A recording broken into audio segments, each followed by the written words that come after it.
मुनि भगवंत ने अपने शिष्यों को यहाँ भेजने की कृपा की। हम उनके प्रति भी कृतज्ञता व्यक्त करते हैं कि आपने मुनि भगवंतों को आदेश दे के यहाँ भेजा। इस शुभ कार्य के अंदर में आपके पधारने से उत्साहवर्धन हुआ।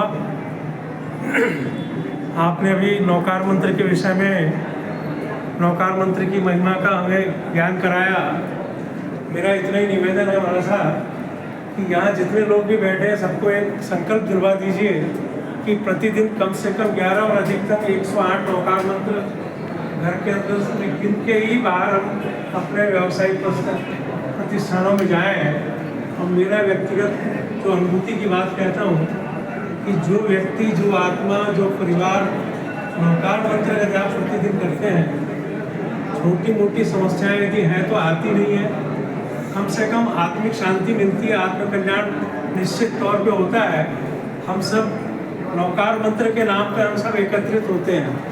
किसी की विधि कुछ भी होगी, परंतु नौकार मंत्र का जहाँ प्रश्न आता है, प्रत्येक आत्मा इसको स्वीकार करते हुए एक दूसरे के साथ सहयोगात्मक रवैया अपनाते हुए साथ में जुड़ते हैं। तो नौकार मंत्र की महिमा तो बहुत है। हम सब इसका पालन करें और अपना आत्मकल्याण करें। पुनः आप सब यहाँ पधारे